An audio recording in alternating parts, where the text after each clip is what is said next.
Good morning, everyone. We're continuing here in the KITZUR HILCHOS SHABBOS. Today is Dinei Havdalah U'Motzi Shabbos, the laws of Havdalah, and the Hanhaga, the way in which we do things on Motzi Shabbos when Shabbos is over as well. But Motzi Shabbos Acha Shetech Shach Yesh Mitzvah Loimar Devar HaMedabrim Me'inyoni Havdalah.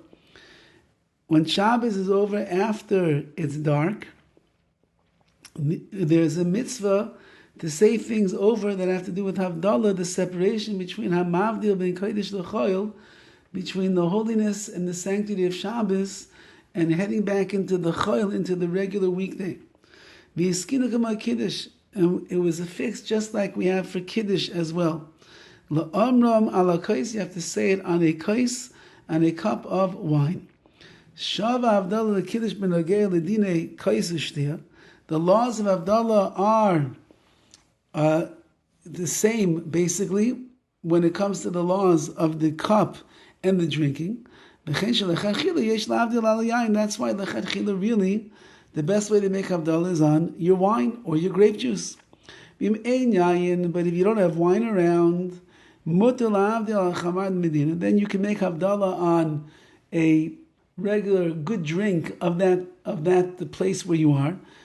People have the custom to make Havdalah on beer, can even make it on orange juice, like we said before. However, lechatchila, you should really be using wine or grape juice. But you can never make Havdalah on bread, even though we said by Kiddush, if you don't have wine, or the wine hurts you, or you may be diabetic, God forbid, and therefore the sugar in the grape juice is too much, all those cases, instead of making Kiddush on wine or grape juice, you make it out of bread instead.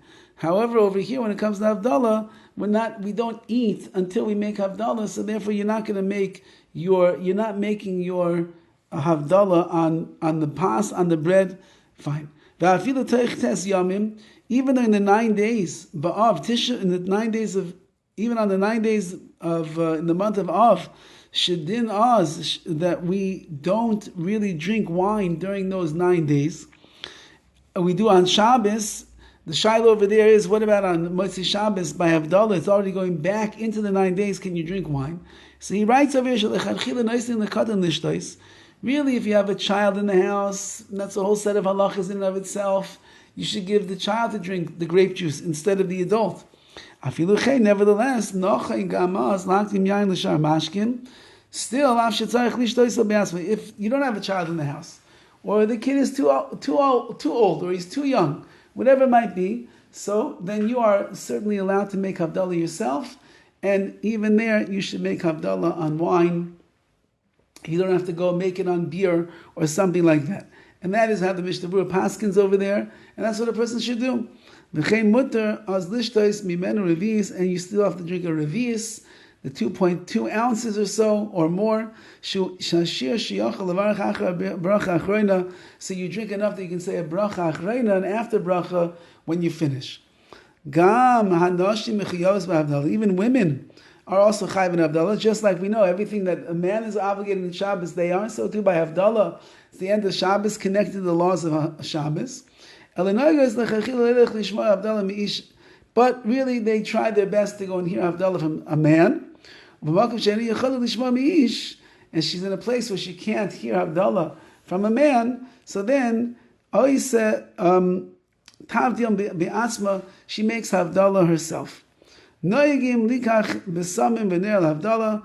are noyeg, we take besamim, spices, and the candle for Havdalah as well.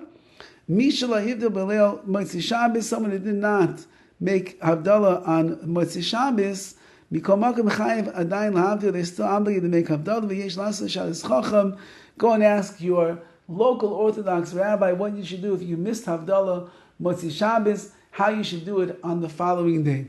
In Derech Klal, the answer is that you do on the wine and on the nair, but not on the besamim. But if you get into such a situation where you're not sure what to do, you'll go and you'll ask your local Orthodox rabbi how to make Havdalah in that case. All the best.